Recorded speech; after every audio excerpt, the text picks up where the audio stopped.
Good morning, one and all. Welcome to the Changemakers Talk Show with Anu Benakatti, Match the Marrow. Welcome you all to the show and welcome Anu Benakatti for the show. Thanks to Changemakers Show for giving me this opportunity because today we are going to be talking something very, the critical, crucial information that I think we are trying our best, possible way to bring in the awareness in people because this is something that is being pushed back, and I think needed a little bit of an effort in having this one to bring it to the light. So thank you for having me. Perfect. We are very happy to see you from Texas. I think the time now is 10 p.m. 10 o'clock. Yes. Yes. And it is 9:30 yes.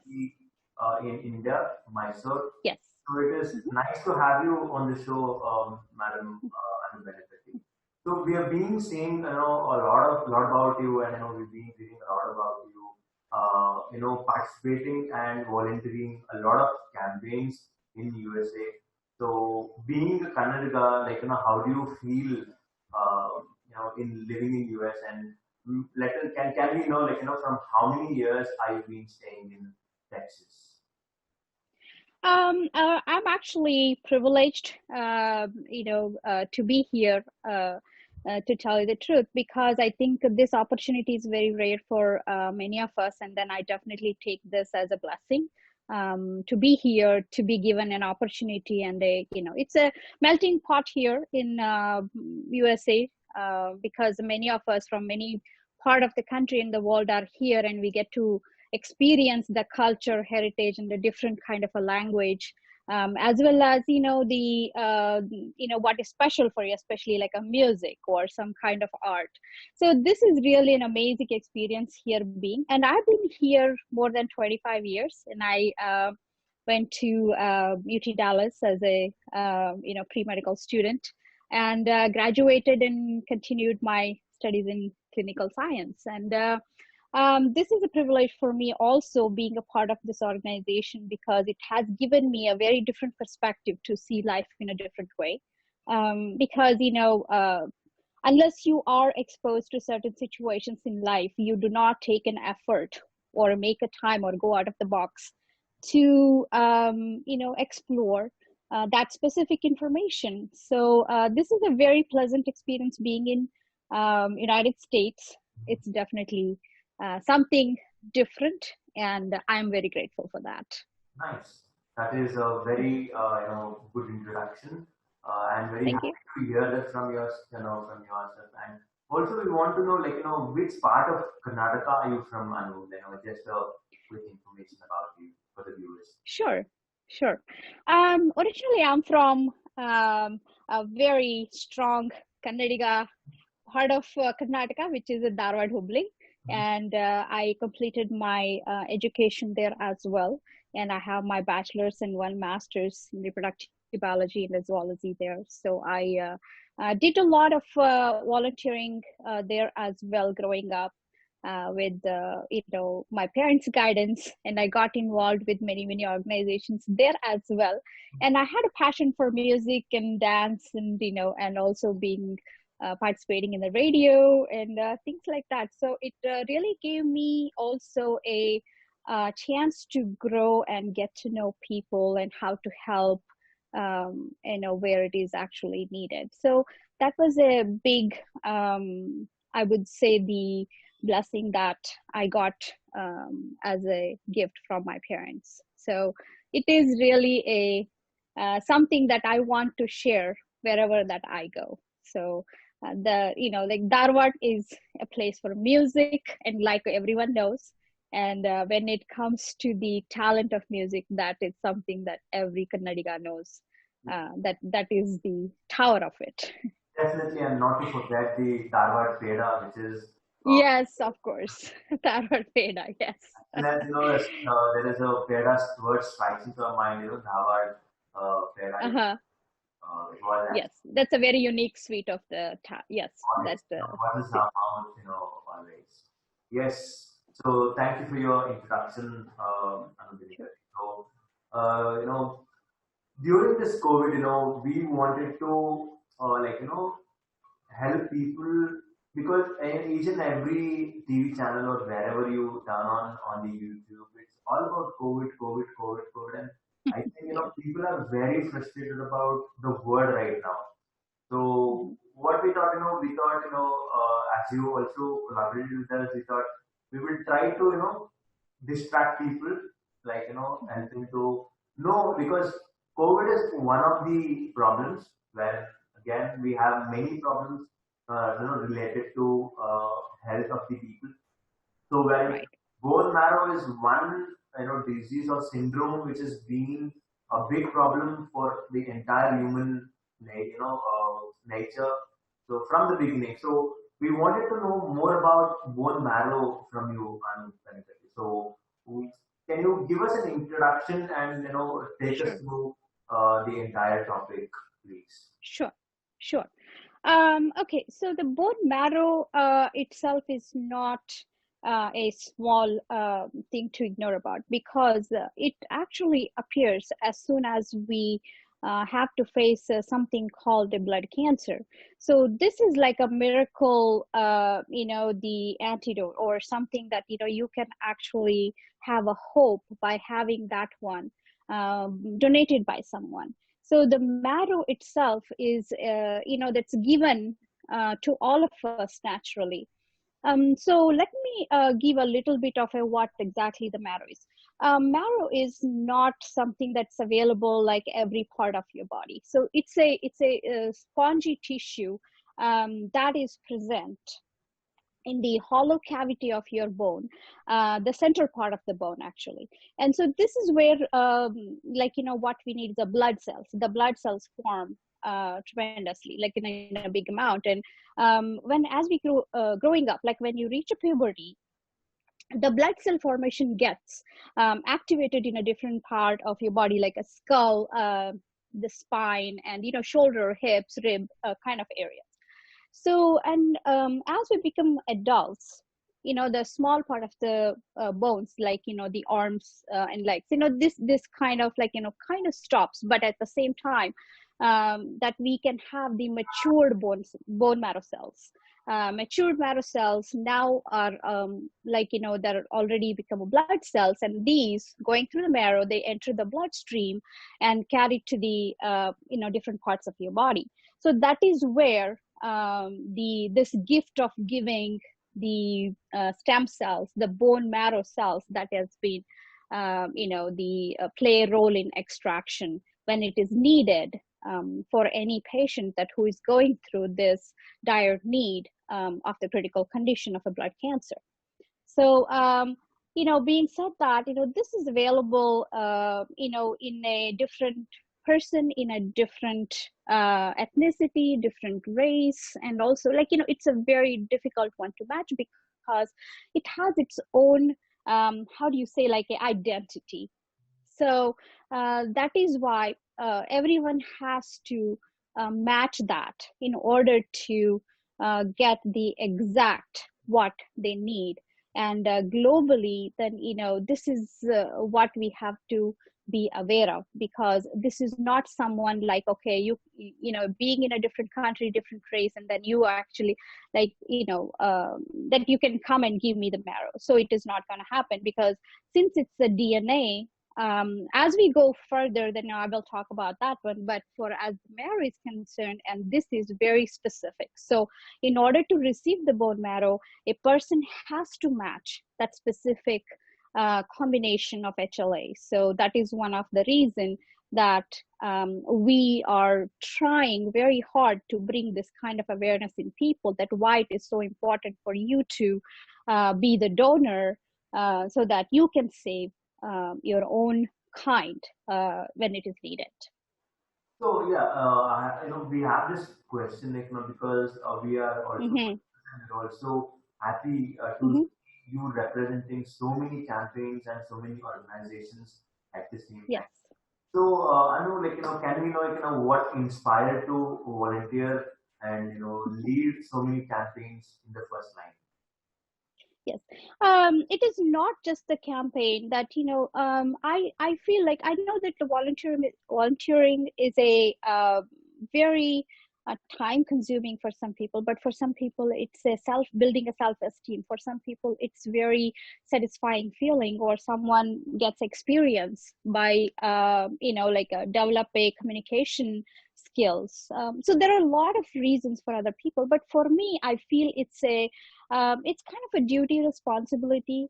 It's something that it's absolutely needed for a person to give, um, take a little part of your life and give it as a gift, because the time is the most precious gift that we can give to this world. Because um, like after I believe, COVID, we all learned, like how important it is to be connected with the community, connected with the people.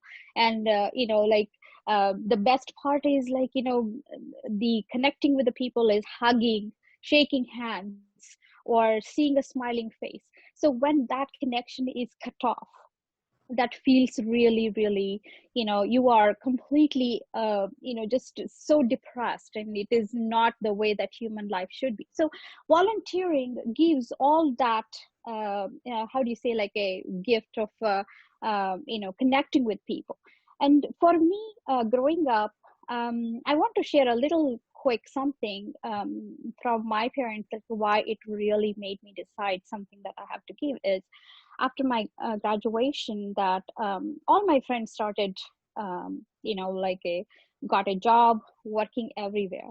So I had a great, I just want to go and work, and I also want to make money, I also want to be like them. So but my father told me that, why do you want to work? And I said, I want to make money, I want to be like everyone else. And he told me, I have absolutely no problem you working, but why do you have to get money? I think, don't you think someone else need a little bit of a more than what it is necessary for you? So give that opportunity to them, go volunteer, and I will give you that money to you, so that you can get the experience at the same time, the satisfaction of you getting paid, so that like you will give that opportunity to someone else who is in need. So we are really blessed. So that really made me think that there is nothing wrong in going out and getting yourself, get paid and all that, but giving it a small part, like in, if it is heavy for you, if it is extremely hard for you,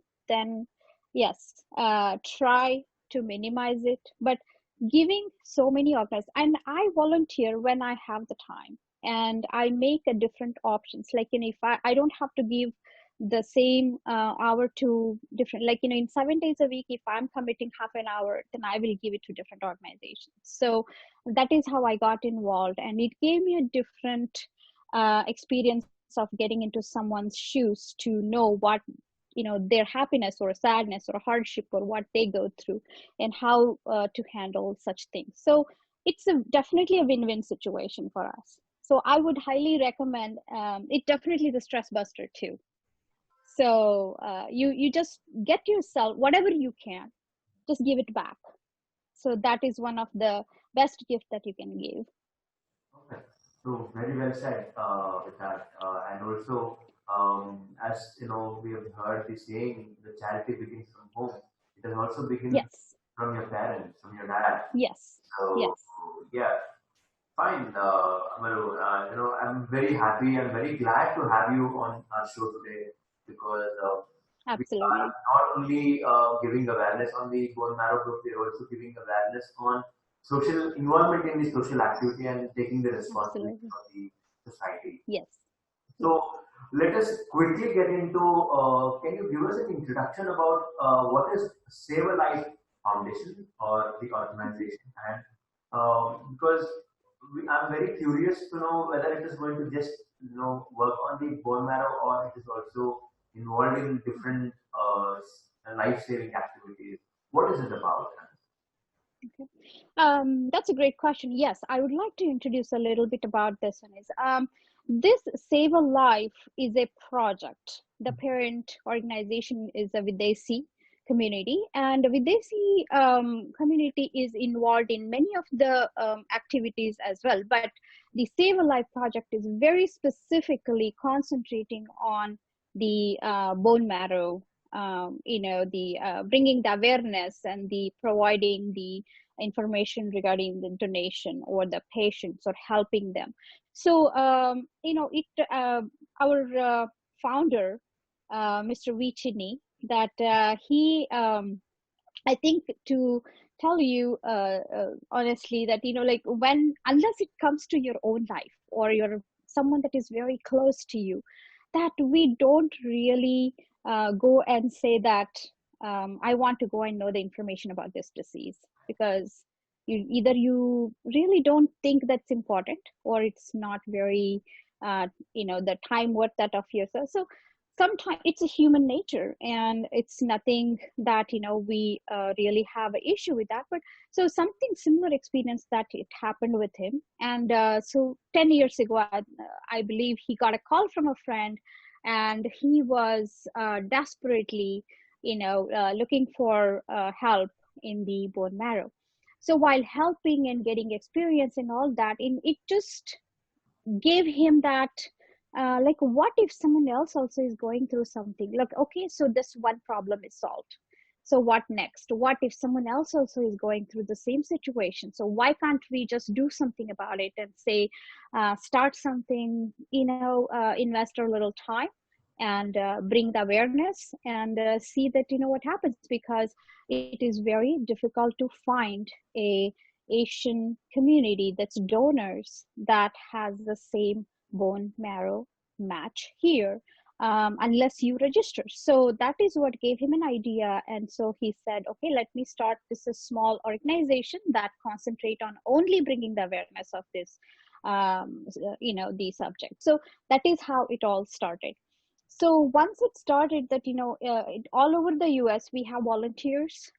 We have different chapters that actually do the campaigns, that they go place to place, and they ask volunteers to explain what it is to the people who are in, we are blessed with a lot of very, very generous volunteers in this whole throughout the US, and especially here in Dallas, that we there is not even a single event that we are not there to talk about it. And we go there, and whether it is a convention, whether it is organizational event, whether it's a celebration of a Diwali or some kind of a Christmas, whether it's a winter, summer, or any other season, we just go there, and we just put our small informative table, and we just give them, like, here, this is what it is. It's so simple, because a lot of people are not very comfortable even knowing this one, coming near the table itself is a fear, or it's a scary part. They just look far behind and say, like, oh, I don't think it's for me. So in that situation, we have a very young volunteers, so they take the initiative, and they go and they approach them, and they talk to them, and so they just convince them that, hey, look, this is really an awesome opportunity for you to be part of this. So that is how you actually can help someone, and that is how we are spreading the word, spreading the words, as well as we work with Be the Match, that organization, and they have given us a tremendous opportunities to work with them in different games, like the football games, basketball games, and we go there, and they're very supportive about that as well. So we're trying our best, and as we go, we did take a huge break of 2020 because of the pandemic, but it's definitely a kickoff, and we are going to start again, and tirelessly we're going to start working on that again. Okay. So looks like you are you are a sporty person as well. Can we know which is your favorite sport, and how often do you find time to play in your busy schedule? Okay, so don't laugh. I do like video games. Okay. more than. And yes, I do like outdoor walking, and of course the nature walks, and definitely something that uh, the lot of people can like. I do like to work out with in groups, because I feel that it's fun. And especially the in taking nature hikes is totally amazing. So I do enjoy that as well. And the music, I do play sitar, and I'm Hindustani trained music, and also I've learned Bharatanatyam. So keeping all that entertained, once in a while I do just enjoy that.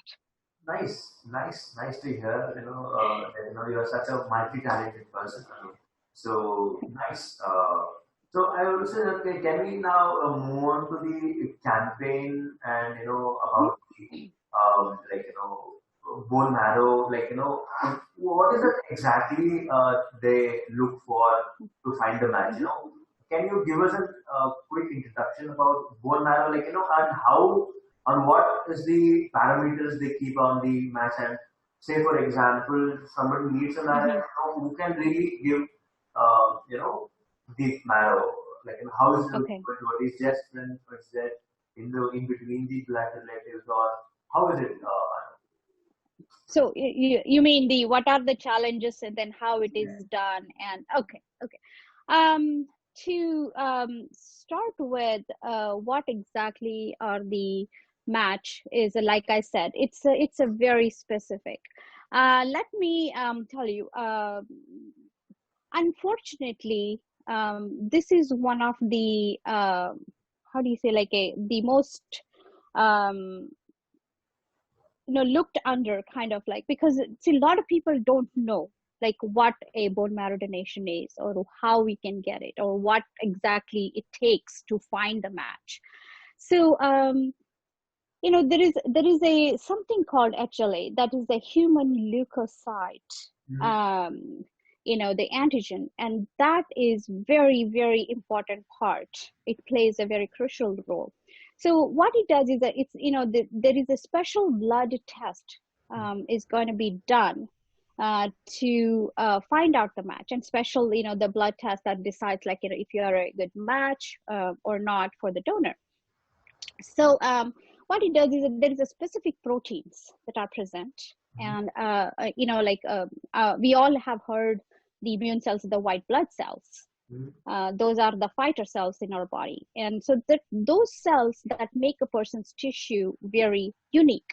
So when it comes to bone marrow, we also look for it's a very race based, and it's a ethnicity based, like what we talked about.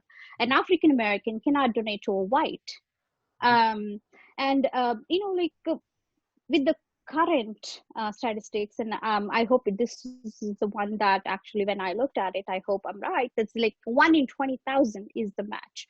Even if you, so when you get a chance to donate, it means you are the privileged one. You're the most lucky person who get a chance to save that person. Mhm. That's why it is so important. And another thing is, it's very hard to find that person, because every donor who registers is a volunteer based. All of these organizations are volunteer based, and so we don't know where that database comes from, and like how to look for it. And so bethematch.com, in US at least, plays a very important role for all of us, that who are at least the people, NRIs, like a non-resident Indians. That's the people who are staying outside India. That's like a gift.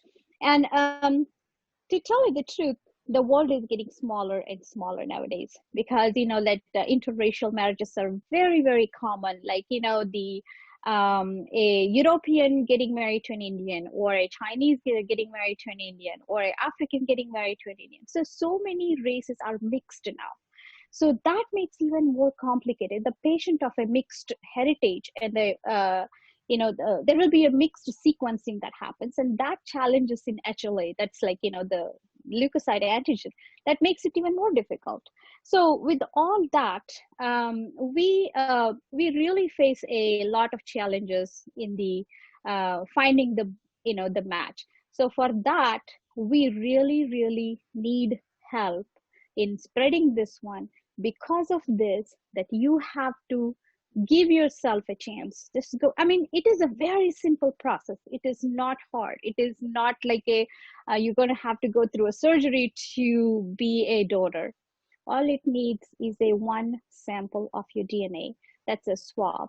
That's given to you. That's a sterilized swab that's given to you to give your DNA sample from your mouth, and that swab can give the exact details whether you are eligible to donate for that person. So does that answer your question? Yeah, yes, absolutely. So, Okay. as per my understanding, after the explanation given by you, so is it like, when we say ethnicity, like, Mhm. say an Indian bone marrow person cannot really donate or, like, get it transplanted to a person living in US. Is it what the entire meaning of? Can you repeat that question one more time? When I understood, if Okay. let me see whether I understood properly or not. So when you say the ethnicity, so is Hmm. that the Indian, like, bone marrow, like, the person staying in India cannot really do anything to help a person who's in US who's suffering from. No, no, no. Okay, so we are talking about the two different issues here. Alright. The no matter what, Mhm. the principle remains the same. Okay. Whether any Indian, whether you are staying in a US or a Europe or Africa or any part of the globe, Right. it remains the same. Your race, ethnicity, depending on that you will get a match. There Okay. is no such thing as that just because you are Indian, just because you are staying in America, you get it. No. And second one, that what I said is it's the availability, the cost. Like in here, that we do have a blessed privilege of finding the match because of the database maintenance here by some of these very useful organizations. Mhm. So let me say, for example, that a person in US is looking for a match, Mhm. and he can, absolutely he can find his match in India for sure. All right. But um there is another, like, it comes with a lot of different issues as well. See, in India so far, like, I know that this is like we did talk about, like, what is the difference between the USA and India. That is how it works. So this is what is one of the ongoing issue, and I'm very sure a lot of physicians are working on this. The database that we collect in India, there is not much improvement in that. And recently, I think in 1995, some of them have already established these kind of organizations. And whether it is a bone marrow or the cord blood or any type of a marrow cells that can be donated or saved, and that is kept a record of. And definitely that is one of the reasons that the survival rate is increasing. And here, I'll tell you that the cost is extremely high if you want to export a cord blood from USA to India. That's one of the reasons that it is very extremely difficult. But at the same time, there are some cases that they actually invited if suppose they found a match in India, any part of India, they can definitely come to US and go through the procedure. So we have witnessed several, like a siblings or a cousins or even a unrelated, the donor, that he can travel all the way to here in USA to come and donate the bone marrow. That's one of the best option that you have. But hopefully in the future, that as they're working on it and they're actually trying to improve the database and also making it available, will go successfully accomplished, and we'll be able to get an access to everybody, whoever that is looking, who are in dire need. So in that improvement, yeah, is yet to happen. Yes. Okay. So, and also we have been seeing a lot of statistics, all right, comparing India and the US. Hmm. But where we see very less number of people accepting from bone marrow in India compared to the Hmm. US. Why do you think that deficiency is more in US and less in India? I didn't understand. Like, so there are less donors, or why it is deficiency of donors? Deficiency of it. Okay, so there are many factors that actually can scare off donors. Mhm. The To tell you the truth, the first of all, this is something like, I would say, people just watch a movie, and then it is informed like, okay, there is a huge needle that is put into your spinal cord, or like, first of all, the biggest amount of the marrow is available in your bone called femur. So that is definitely not any the right information. And people are very hesitant. Like, for example, if a family member is suffering from a cancer, suffering from some kind of a leukemia or myeloma, then you know what, due to some reasons, like either a privacy issue or a choice of a person, they do not want to spread the word in the community to bring that awareness. And so that is holding back the information. That is also a possibility. And some more reasons are, there are a lot of people that who actually, without knowing the information, it is creating a kind of a fear in their mind. So if I agree to do the bone marrow donation, what are the side effects? Is this going to bring down my lifespan, or some kind of like, am I permanently damaged, or what kind of a procedure that I have to go through? There are so many different kinds of things that they're not very sure of. So these are all holding back, and they just are not very comfortable, getting and coming forward to say that, hey, I want to be a donor. I want to say there is a very, very advanced technologies that have been introduced, and there are so many ways that you can donate your bone marrow. All it takes is, like I said, just a one swab given to a test for your DNA, and once you get matched. But like I said, this is a very, very, very hard. Like, just because you agree to donate does not mean that tomorrow you're going to get a call. You may get a call, but you should be a very lucky person to do that. But it's very rare. It's very hard. And so, like, what I was going to say is, like, I have witnessed one person got that opportunity after, I would say, 20 years after she signed up as a donor. She was barely in high school and entering college, and I think she signed up when she was the first year college, and she got an opportunity after she became an oncologist. So that's a 20 years that she waited, and it was a miracle. It was a successful case that actually happened. So when you are not sure about certain information about this disease, like why like this is really difficult to understand. So ask your physician or something. Like, there is a lot of material that is available online. Just try to analyze it, try to understand it, and so how it is really that going to fit into your thoughts, that okay, whether it's right or wrong. So then I think the number increases. Like, there is one person making the donation, increases a chance every time to save one life.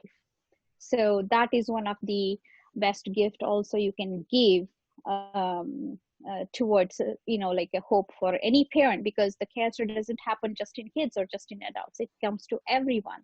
So anybody who is going through that, who is in need of that, this will be an angelic gift. Definitely you can be their angel. Yes. So please do take they can take interest and make an effort in going and registering themselves as a donor. Yeah. And yeah, that's a very thoughtful thing. But when you say, when we want to say that, get registered, what do you think there are procedures or mandatory things pre-check health? Because how do you know that you are capable, or you are because are they going to store the bone marrow, or are they going to just test the marrow and keep it? in the database. So if somebody needs some time, they would contact us and then give it. Okay, so this bone marrow is I mean, okay, so looks like we are okay, you're talking about the cord blood. Yeah. Cord blood is a type of it has a blood cells. The umbilical cord and the placenta has that cells. That's not embryonic stem cells, but the blood forming cells that it has normally after the childbirth, that not most of the time that we get rid of it, we discard it. Instead, they actually encourage you to donate it, and there are several facilities that are encouraging them for a small cost to save it so that when it is needed, it can be used. So that is a one type of that you can save it and donate it. But in the normal donation process, there is a different type of, like, one is a bone marrow donation, and then the other one is a peripheral blood stem cell donation. So it's a non-invasive. The peripheral blood stem cell donation is a very non-invasive, and you don't have to admit as a patient. It's an outpatient. You can go and it's just like a donating your blood. What they do is apheresis. I think it's a procedure where they treat patients for a few days to increase their blood forming, the cells, and then all they have to do is they connect you to the needle in one hand, and it goes to a machine, and the machine extracts all of your cells, and then it will be put back into your system. The blood is returned to you, actually, so that and the patient may have a very small amount of a discomfort, fatigue, or some kind of a back pain, nausea. That those are the ones that actually they may have to go through. But a healthy person will recover very fast, very quickly. And it may take 3 weeks, and even if you have to build a whole entire one and to be ready to donate, probably up to 1 year. So this is a non-invasive procedure that most of the time it works. But also it depends on the patient whether they need a bone marrow through the surgery, or they can just give this non-invasive procedure. So it is decided by their physician oncologist, and depending on that you can just like, it's up to you to make a choice whether you want to go through it or not. Yeah, that really is very, it was really informative. And also, I had this question. I was going through a lot of one article about bone marrow, and it insisted, for each and every individual in their young age to to store their bone marrow and keep it so that they can use it on the later stage of their life. Will it really work, or how is it going to work? I am not sure about that information, that what you're asking, because I am not familiar with that, even storing the bone marrow. That is, I think it's you're talking about the same as a cord blood. Yeah. That is the one, because when the baby is born, Mhm. there is a the umbilical cord that is being cut, and to separate the baby from the mother. So that cord has a lot of blood forming cells, Okay. and it is extremely powerful. And so instead of just throwing it away, some people like to keep it even for their own benefit. If you, for example, if you have a history of a cancer in your family, and then you're not sure whether you can or can't, so just for in case, if you want to save it, that's definitely not a bad idea. And also, in case if you want to donate it to someone that if it is a match, then yes, definitely that is also a one of the best thing that you can do. Yeah, right. And also, we wanted to know that you mentioned one of the websites to find your match. And what is that website? If you could, say it out louder, so our viewers are going Yes, to know that. yes. There is a website in US. It's called bethematch.com, and you can go explore. It has a tons of information, and this is one of the best organization that Save a Life is associated with.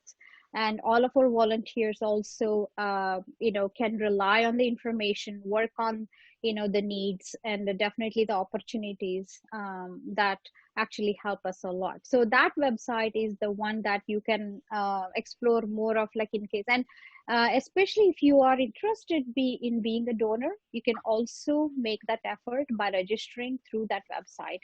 Or if you have anybody that the registered facility around you that can come and say, like, we are doing the drive of a the donor match the donor drive, then yes, please go ahead and just give yourself a chance to give just a small swab, and then you can actually have that the established, and if you get a chance, then you can be a donor.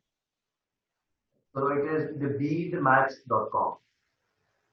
Yes. Bethematch.com. All right. So I think we are at the winding up stage of the show, Anu, and in the end, we wanted to discuss more on the topic due to the time constraint, and we do not want to keep you awake. At Absolutely not. so, It's a pleasure. the last question I have is like, what keeps you so active? What is the secret behind your activity? Well, the phase, of you, we really, nobody will really believe that you're doing this show at this hour of the day. As if, you are doing that is Well, energy. thank you for Yeah. that was very encouraging and extremely supportive. And yes, yes, you're absolutely right. There is some drive in you that actually keeps you going. That is like, okay, the first thing is, um, I not only just this working for the organization, you keep yourself into a very active, and to do that, build more endorphins and be very positive and a happy person. So when you are positive and you are happy, you can give a lot more to other person. You can make that smile contagious, and you can actually give back to someone that needs it. Like, as soon as they look at you, or that they should say that, okay, I can definitely depend on this person to make something a big difference in me also. So what keeps me that is, I have to mention one thing is, it's my children. They are very inspirational to me. The one of the reasons that as a parent growing up in India is, we have a lot more different way of learning from our parents. That we have something that, like, okay, why, what, no, that no questions asked, and then you just go ahead and obey them. It's not the bad, but at the same time that you really don't have that ability to develop a curiosity. So my children inspire me. When I don't know something, they'll teach me, and they'll also say that you're wrong, you're right, and this needs to be done or not. So there is nothing wrong in learning from your youngsters. Just because they are your children or your youngsters does not mean that you're smarter than them all the time. So it's always giving yourself a chance to learn something that you don't know without hesitation. By asking question, you will never become a dumb. You always learn something new by exploring. So keep yourself active all the time. Keep the activities, variety of activities going. Explore things, new things. Like, don't just stuck to one TV serial or something like that. Just go watch a different country shows, or different language sports, or something that can keep you going, and like constantly giving you something triggering to your brain. So that will really help you, keep yourself going on your wheels. So you want to give the entire credit for the positive thinking and positive mindset. Yes, yes, absolutely. That plays a very critical role in person's life. Staying positive. People say that it's easier said than done. Yes, I agree with that. But when you make that as your habit, it will definitely uh, keeps you on the track. All right. Very happy to talk to you, Anu. Very first thing in the morning for me, and like Absolutely. to do for today. And all right, thank you very much for coming to the show, the Change Makers Talk Show, and we are happy and most hopefully we will be connecting with you for upcoming more topics and Absolutely. discussing more different topics. And we Sure. want your support, we want your encouragement to keep helping, giving people awareness from this show. Absolutely. Well, thank you so much, and I'm really grateful for the Changemakers Talk Show for giving me this, great opportunity to spread the word. And of course, you are a great host. I really enjoyed it, and keep thinking, be positive, and just keep the new year going. Happy New Year to everyone. Thank you so much. Yes, yes, ma'am. Thank you very much. So we will catch up with you soon. And viewers, Okay. thank you for watching the entire video. And for more information, you can log into the Changemakers www.thechangemakerstalkshow.com, and you can find this video there as well on our YouTube channel, that is the Changemakers Talk Show. And you will have more information about Anu Benakatti also found there. So yes, thank you and have a good night to you. Thank you. Bye. Namaste. Namaste. Bye bye.